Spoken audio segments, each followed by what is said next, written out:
Comics and Chill. Today we're going to be going into issue number 2 of the Sonic the Hedgehog miniseries with what is actually the first full-length comic that is all centered around a single storyline.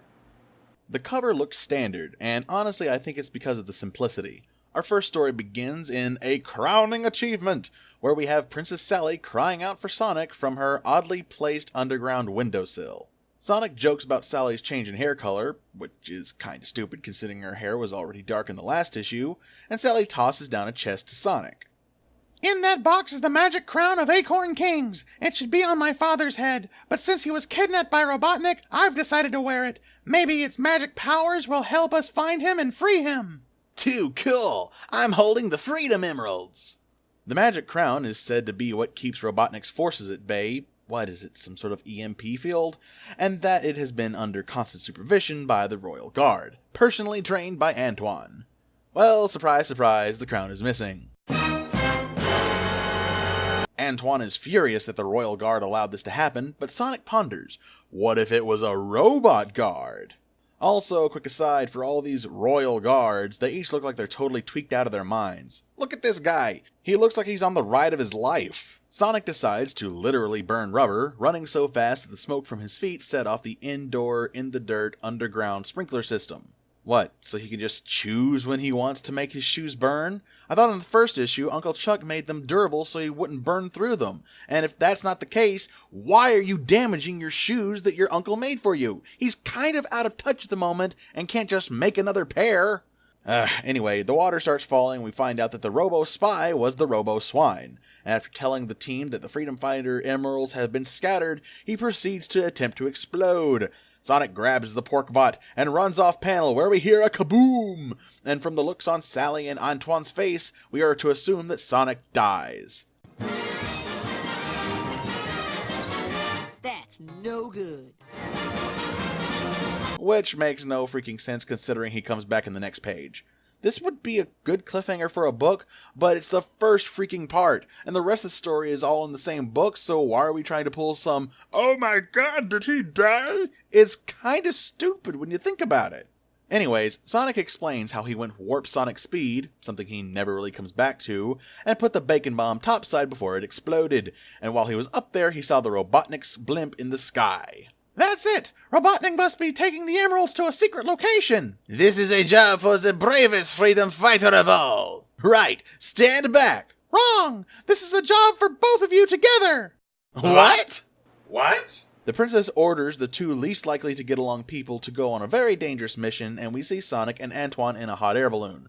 Not long after they catch up to the Robotnik blimp, their balloon is promptly popped by buzz bombers. Shocker. Antoine bails with his parachute, but Sonic bounces from bug to bug and blows up the blimp. The now crashing SWAT bot has one of the emeralds inside of it, and with its last mechanical breath, it gives away Robotnik's plan, to scatter the emeralds far away from each other. You know, Robotnik, maybe if you didn't have your robots constantly repeat their mission objectives out loud, you wouldn't be having all of these problems. Sonic gives the emerald to Antoine and tells him to go back to Sally, and he takes off, ending the second part of the story. In part 3 of a crowning achievement, we see Tails out fishing and looking like he's on LSD when Sonic runs by, getting his feet caught in the fishing line and dragging him underwater. Sonic and Tails both can apparently swim and breathe underwater. My life is a lie! When they are attacked by the chopper robot fish. The two swim down into a cave and boom, there's another emerald. They start to make their escape when Chomper Fish comes back and he runs into a drawing of the two of them. That Tails made with a single underwater marker, all while they are breathing underwater. This world is weird. In part 4 of a crowning achievement, Sonic spots another emerald-holding SWAT bot, but as soon as he takes it, he falls into a trapdoor in the middle of nowhere. I'll take that emerald, Hedgehog. It matches my other one. Gasp! Burrowbot! So, quick aside, because I'm reading from the archive, all of the filler was taken out in the reprint. Filler being the 1 to 2 page bits from the comics, advertisements, stuff like that. In the original printing of issue 0, there was a page dedicated to the robot Badkins, which is where we originally saw Burrowbot amongst others. It's just kind of funny that they left in the blurb at the bottom referencing this in the archive, when in the archive that page does not exist.